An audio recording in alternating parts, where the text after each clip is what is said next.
All things are possible if you believe. Well, you know, I studied for a long time. I started to study this book, Think and Grow Rich. And he talks about belief in here. He says you're not ready for what you want until you believe you can get it.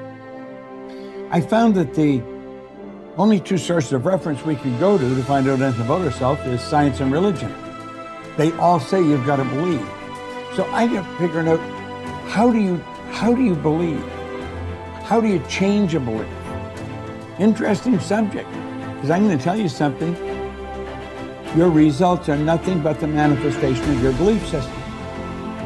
Well, our belief system, now listen carefully, is based upon our evaluation of something. And frequently when we reevaluate a situation, our belief about that situation will change. Seeing yourself make a decision at that point to be resilient, to keep at it, to see the charge come back on your face, to see yourself working through the struggle is the most important visualization you can do. What would you say to yourself when it sucks? Not just see yourself validated.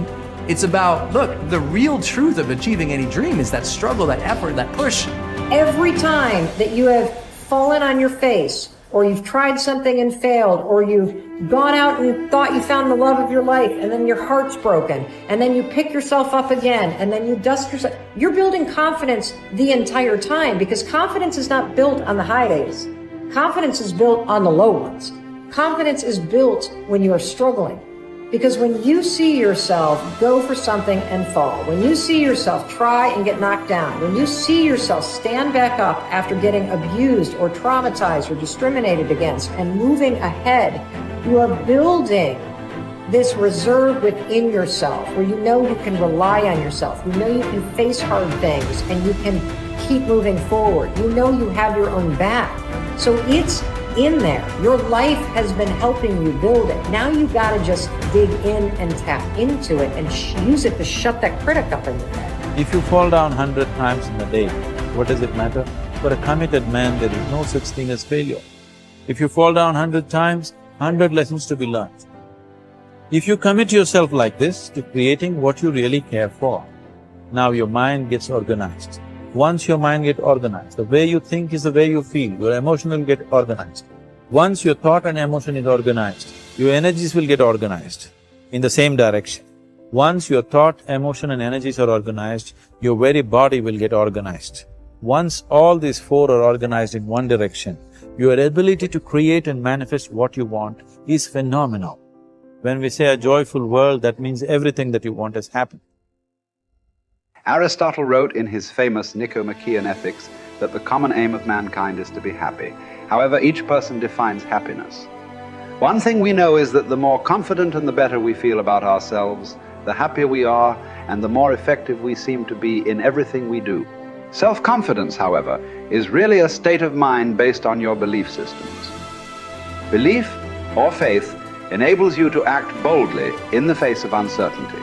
Confidence enables you to face changes and difficulties and unexpected setbacks with calmness and clarity, and allows you to respond more effectively under any circumstances. The law of belief, an important corollary of the law of cause and effect, says that your beliefs become your realities. You do not believe what you see, but you see what you believe. William James of Harvard said that belief creates the actual fact. In the Bible it says, according to your belief, it is done unto you. If you believe strongly enough and confidently enough, your outer world will tend to conform to a pattern consistent with these beliefs.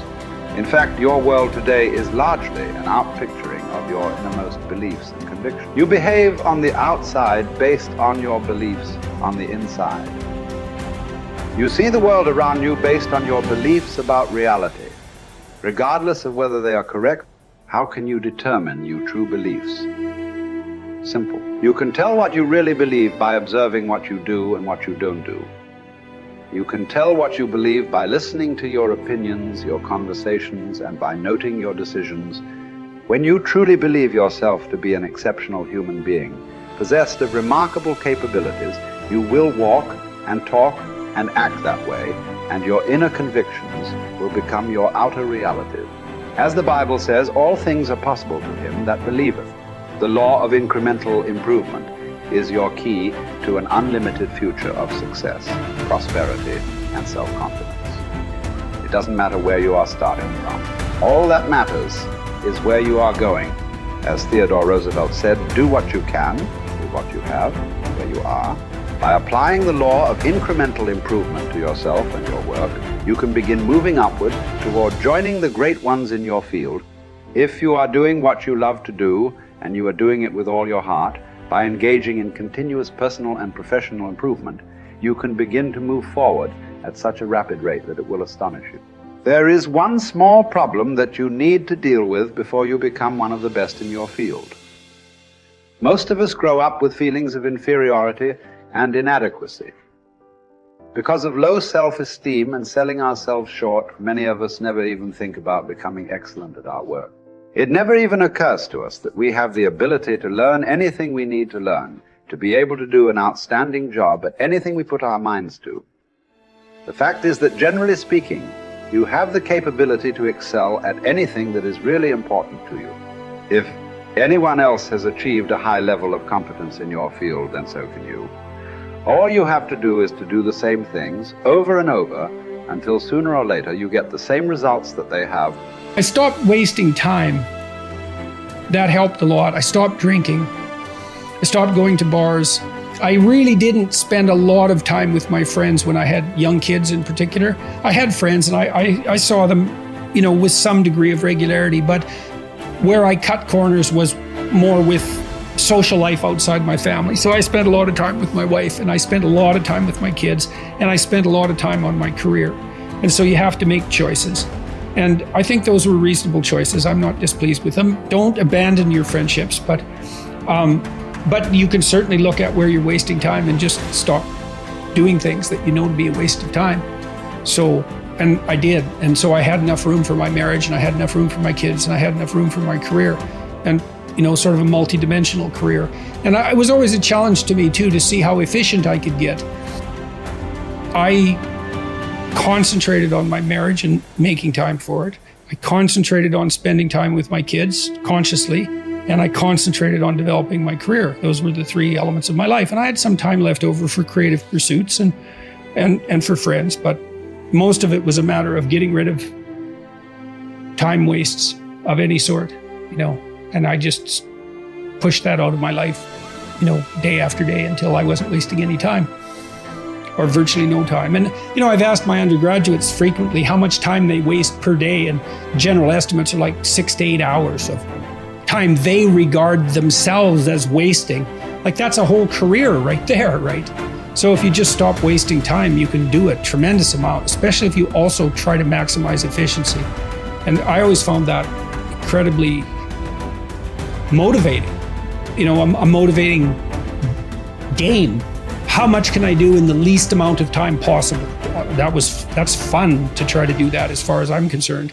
I know, that's maybe undoubtedly a temperamental thing, but if you're wired that way, that's a great meta strategy. Become efficient.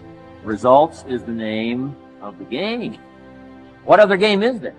I'm telling you, if you'll start with that, it's called the process of life change, and it doesn't matter how small the process is to start. One discipline starts it, and then one discipline feeds another, and the first thing you know, you've got this whole cycle in an upward positive motion. And it's called life change. It's called income change. It's called health change. Relationship with your family change. Equities unprecedented that you can have in numbers that will stagger the imagination if you do not curse what's available and start amending what's possible to get the results that you want. I don't think I can put it in any better. He said, it's not what happens that determines the major part of your future. It's not what happens. What happens to us all. He said the key is what you do about it.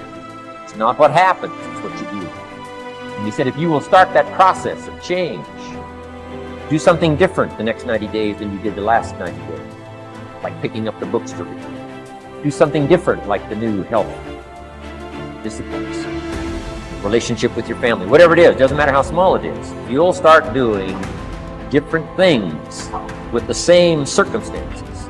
Since we cannot change the circumstances, but we can change ourselves. We can change what we do.